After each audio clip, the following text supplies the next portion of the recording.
Hi everyone, I hope you are doing well. Today we will talk about how to fix or how to solve the problem of crash on the application of ChatGPT. We click on settings.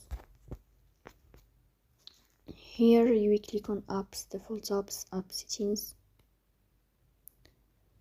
Then you search about ChatGPT.